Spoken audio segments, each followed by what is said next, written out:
Okay, so I was thinking about this whole topic about the labels of schizophrenia, psychosis, and actually what do those actually mean?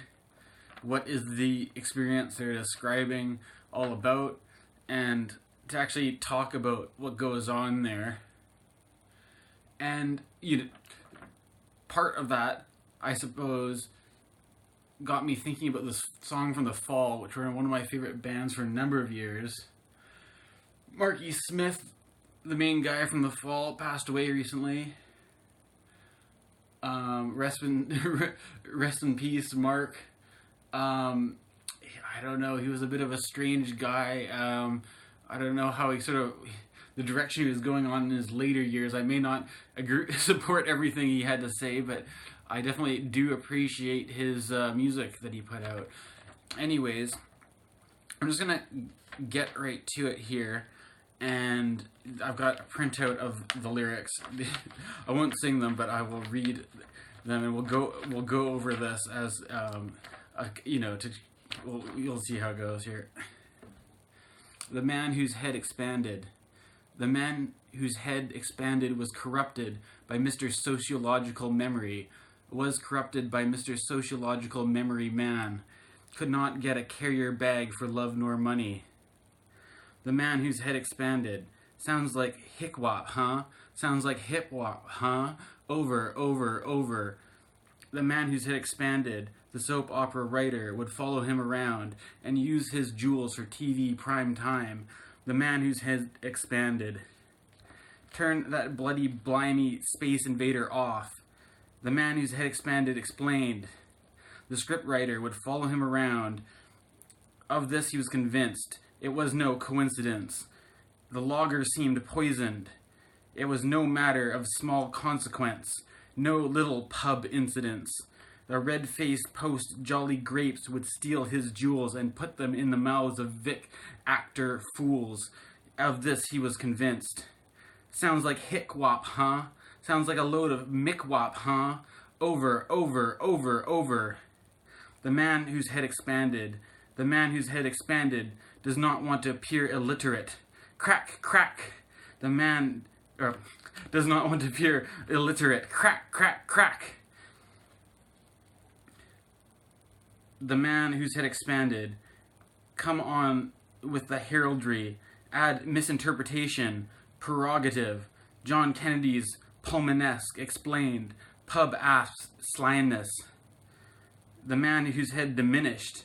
The man whose head diminished. Sounds like my head trying to unravel this lot. I tell you, Sparky. So, there you go. That's the song. So, first of all, the man whose head expanded. You could talk about the idea of altered states as expansive states of consciousness. And so initially, I don't think that even something like psychosis is necessarily a regressive state of consciousness. But so you expand beyond your normal awareness, your normal sense of consciousness, but something you could say goes wrong or gets hijacked or gets thrown off track. And what throws it off track? Where does the problem come up? Well, in this case, which I would say most of the cases, the man whose head expanded was corrupted by Mr. Sociological Memory Man. And so now the question is, what is Mr. Sociological Memory Man? Well, to this, it seems obvious that Sociological Memory Man is the conditioned mind, basically. And so, in this sense, the conditioned mind is where the majority of the population lives, is in a mind that's what society has taught you to think, this kind of belief system and mental cognitive map of the world and cultural values and all this kind of stuff. And expanded consciousness is a view beyond that. But the cognitive mind, the conceptual mind, Mr. Sociological Memory Man, so even if you go beyond your normal state of mind, your memory, right, and the memory man of of your past social conditioning, the sociological conditioning, comes back to try to, it doesn't want to just get left behind in the dust so easily. So it comes back and it sort of messes up this whole process. And that is what I would say, as a theory anyways, it would be where psychosis comes from.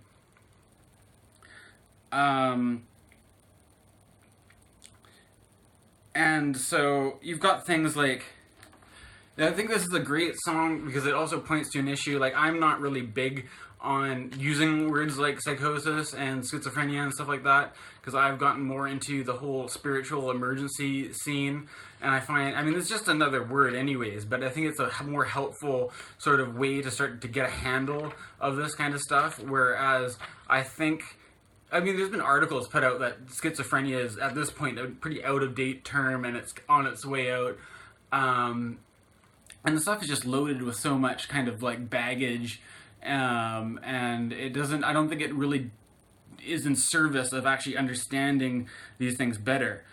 But there's, so in the spiritual emergency community, and people who I met who are have gone through, you know, similar stuff or whatever, I've noticed a pattern with a lot of people where it's like trying to prove something, right?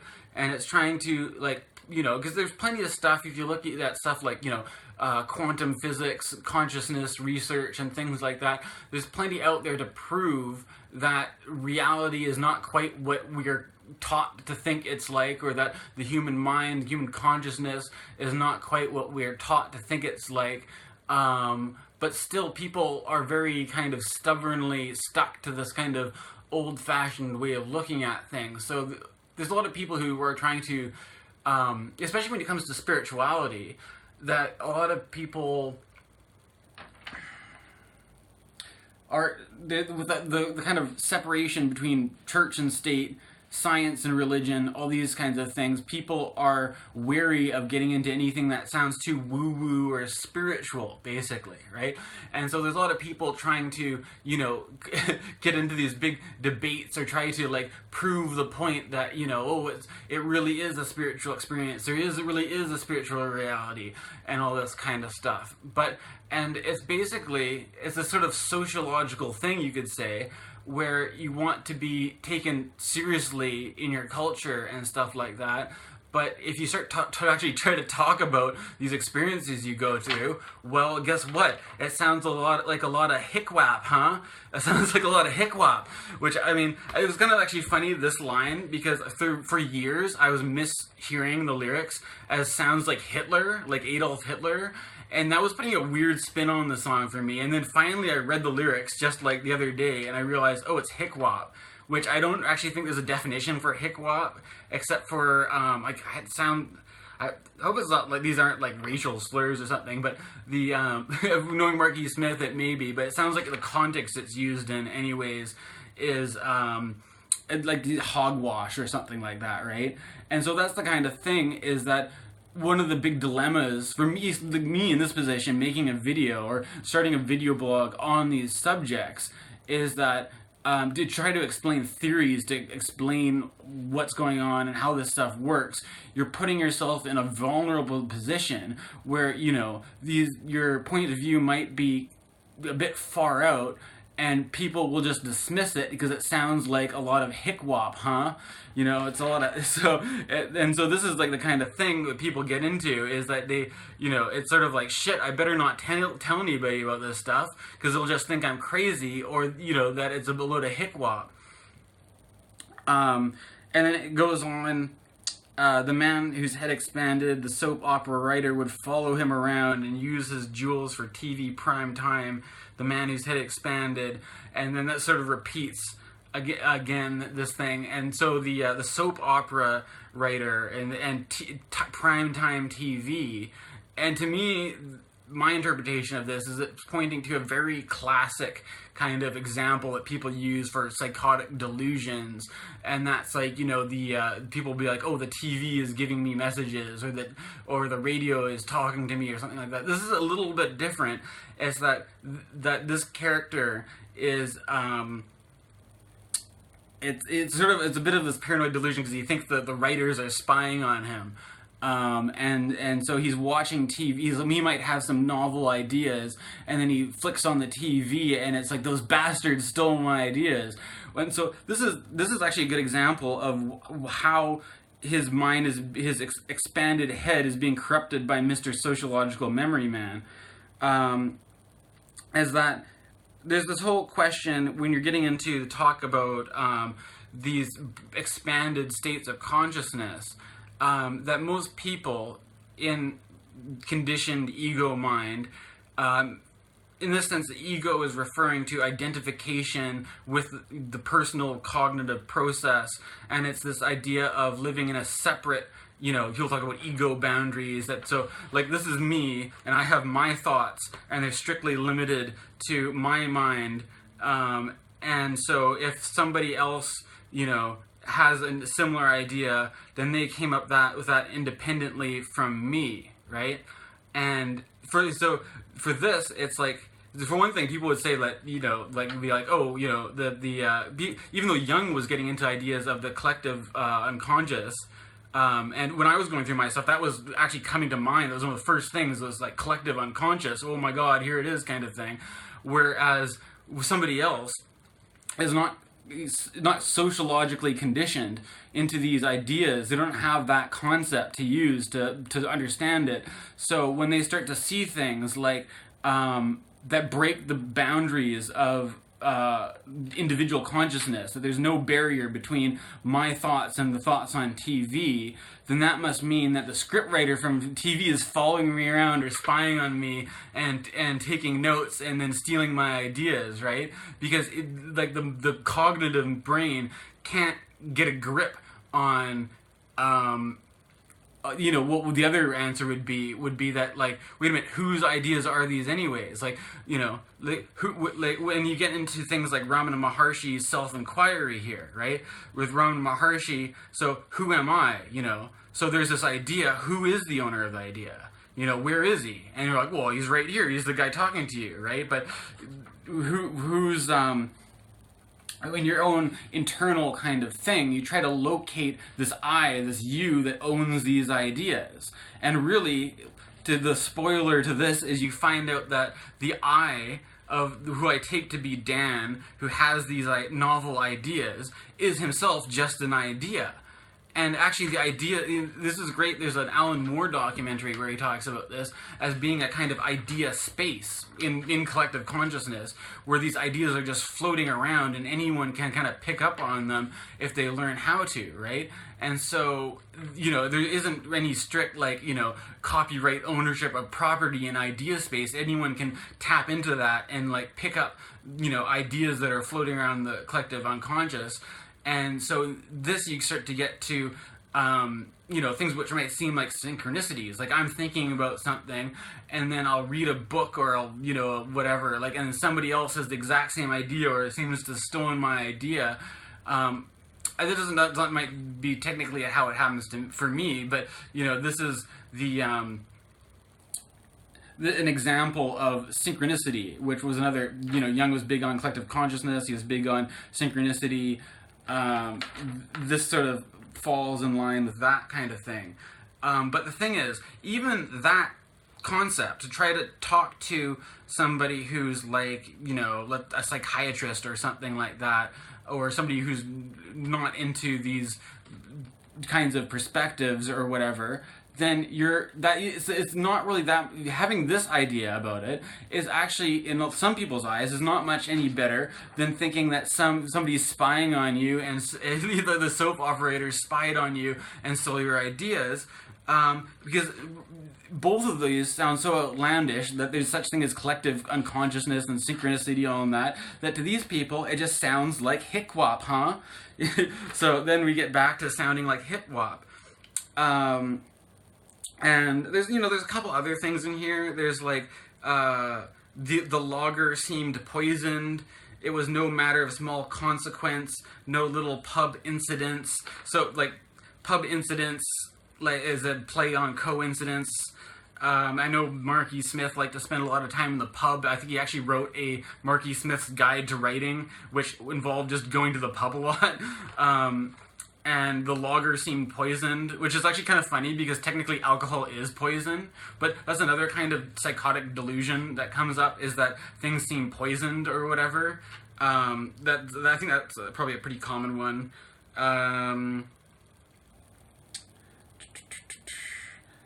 And we go further on down here, there's the line, the man whose head expanded does not want to appear illiterate. Crack, crack. Which is, this is kind of funny too, because it's sort of like the, we're talking about Mr. Sociological Memory Man, that there's a sort of like, the conditioning is, like there's a kind of a fear about going beyond the sociological memory man conditioning. And, you know, that's kind of like, you could say that, on a bunch of different levels here. Like, there's the idea of literacy as being, like, cognitively competent, which is, you know, this is great, too, because it's another thing that's been on my mind. And, you know, me even making this video, like, I'm probably going to be a bit hypocritical here.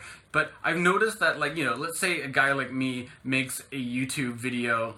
You know, I'm going to try to be a video blogger or something like that. So here I am to, you know, give you the answers, basically, right? Tell you how it is, explain it to you, and, like, because I'm coming off like I'm an expert or I'm an authority on the subject because I know what's going on. But what's amazing about these kinds of experiences is that they put you in a place where your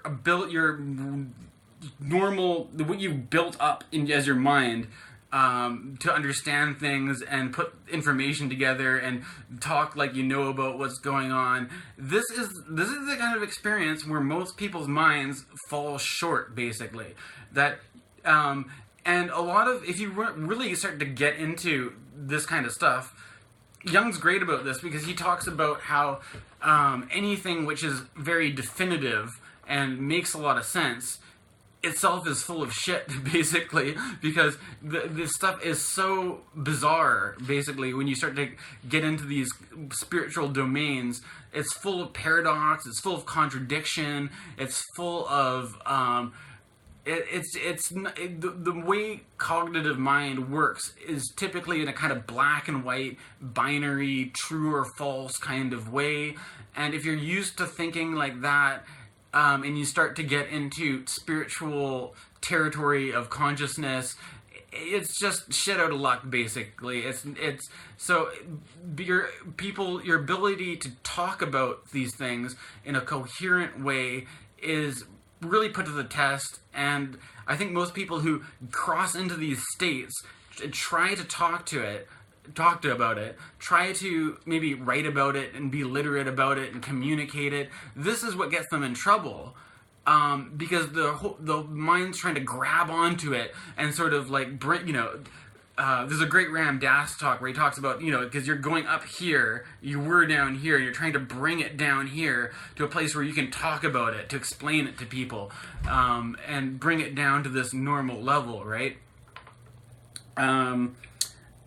And so that's kind of the problem is there's this kind of nervous feeling that if you're not able to bring it down to this mundane, normal level and explain it in ways that people can understand, then you're like illiterate, right? Or you're going, even in meditation, the mind is afraid of being quiet, basically.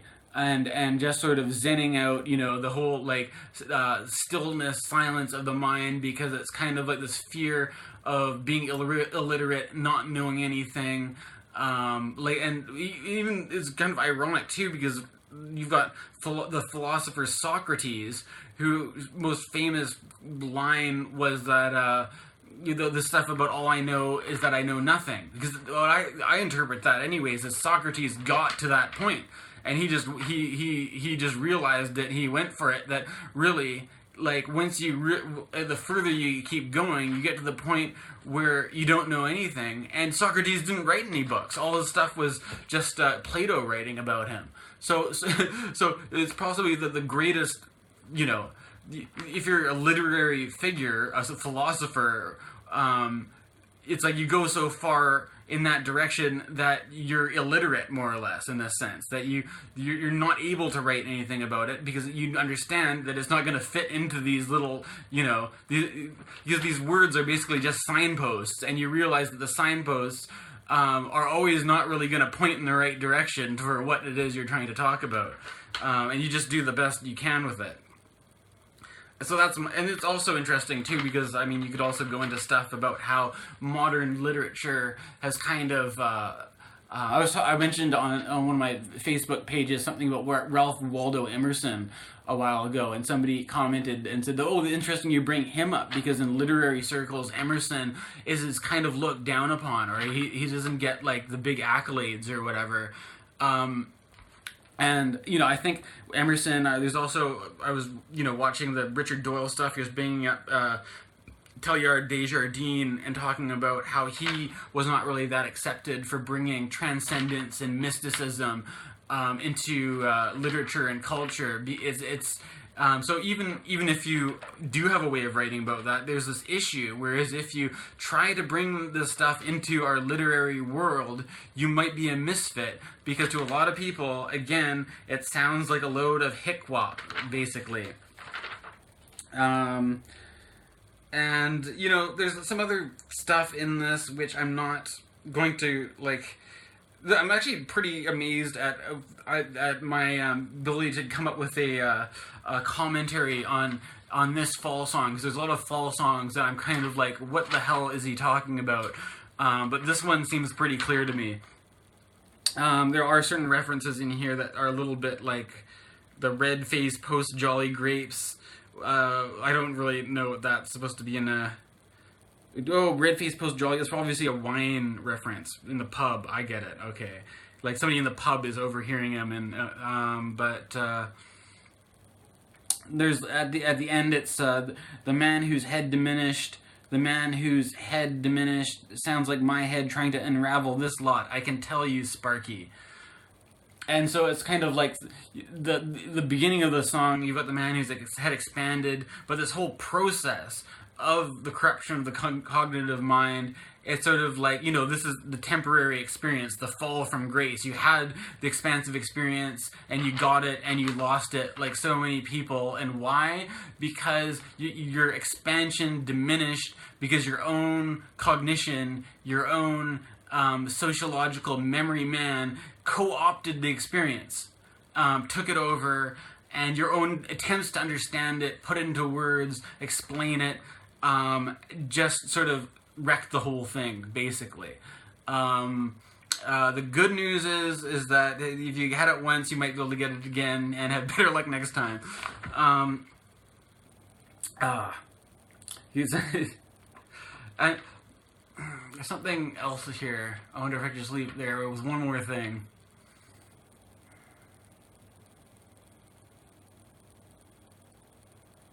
This, I mean, as a broader talk about the whole spiritual emergency thing, and I mean, even if you're not spiritual emergency, you could be something like people who are experimenting with altered states via like psychedelics or something like that.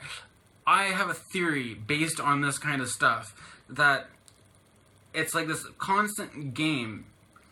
And if you look at most spiritual traditions, I'm like most familiar with the kind of Ramana Maharshi stuff. There's a lot of talk about surrender, right? And if you read Saint Teresa of Avila, she talks a lot about humility, and it's sort of like this whole act of like bowing down. People bow down in prayer and stuff. It's sort of surrendering your own personal ego, this cognitive mind which you associate as you, and all this stuff, and sort of being humble before the mysteries. I think in Taoism they talk about the mysteries upon mysteries. Like there's a lot of mysterious stuff that's way bigger than we can comprehend here. And so this is the kind of thing. But in our culture, I don't think a lot of importance is put on humility, right? Because again, what I was saying, it's like, and this might seem hypocritical because I'm, for one thing, I'm giving a concept, I'm giving an analysis, I'm giving an interpretation. So, this is, but if you can't handle this contradiction, you can't. There's other contradictions as well, but this I think this is sort of, it's like. Our culture puts so much value on people being able to explain things, to act like you're the expert, to be the know-it-all.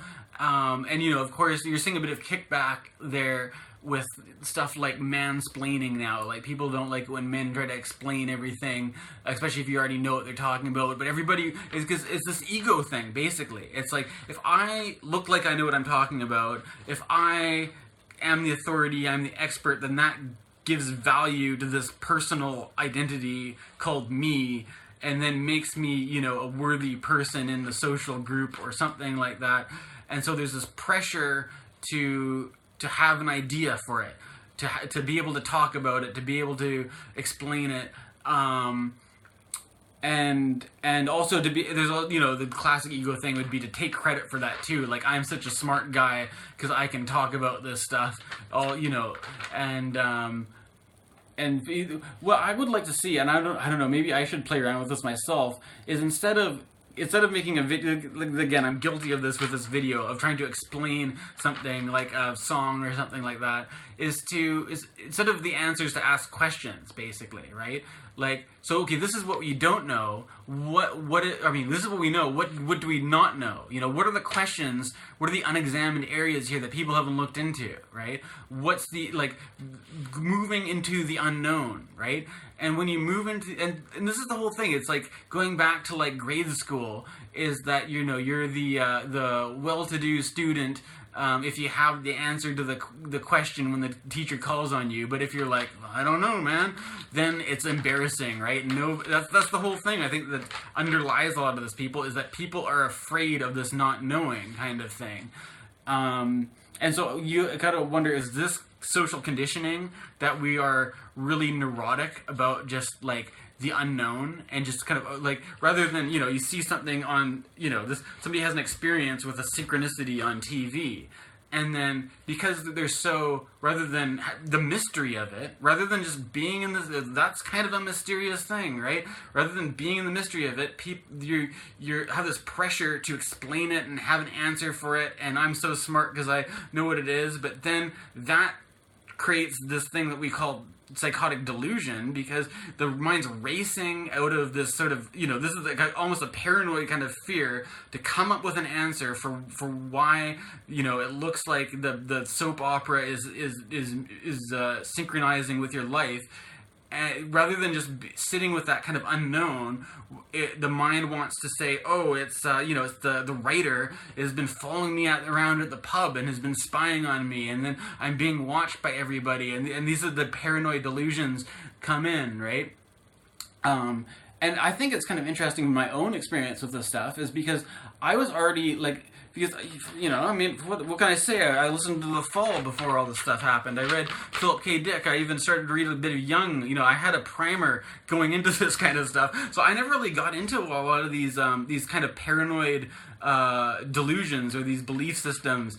And what would get labeled for me as delusions would just be my own attempts to try to communicate with people that weren't in a position to understand. And in that sense, in my experience anyways, this had more to do with the context of who it was I was trying to communicate with, compared to what it was actually trying to say myself. And again, I think in these kinds of situations, part of the problem is it's the same thing as people have such a hard time with the Bible.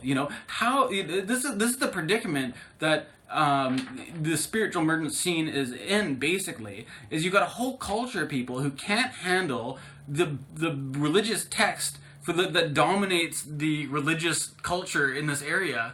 If you go for the white colonial thing anyways, there's lots of Sikhs and Hindus and whatever, lots of other people around here, but my point, though, is that people can't handle the Bible because they take it literally. They think there's actually was Adam and Eve, there actually was Noah and his ark and all these, putting the animals on there. And so if you're trying to explain, you're trying to communicate something that's so beyond, this mundane, regular world, either you fall into the trap of you're taking it, you're trying to come up with a very literal explanation that just sounds crazy, or if you try to communicate in a different way, then it's sort of like it doesn't fit the box of just regular mundane conversation, and people take things so literally. If you can't understand symbolism, religious symbolism in the Bible, and the fact that the Bible itself doesn't make sense, it's contradictory, it's got loose ends, it's sort of it's a mystery. So if you can't. This is the important thing. Only talk to people about the mystery who are, hip to the mystery. Because if you're hip to the mystery, then people will, you don't have to have the right words for it. People will be like, yeah, no, buddy, you're onto it. You don't have to try so hard to get all the words right. You don't have to get the right idea for it. It's like you're cracking into it, basically. And so here I am making a video blog about this. And so I'm at a point where, I don't know. I'm trying to, I have a feeling that although there's a lot of people doing, I make music, a lot of people are making videos about whether or not to buy the new drum machine that came out. I don't think too many people are making videos like this. I don't know if this will get a lot of views or not, but I mean, I think it's important for our culture to have these conversations, because at least with me and my friends, people I hang out with, we're mature enough to have these conversations. So maybe there's some other people out there who are mature enough to look into this stuff too. All right.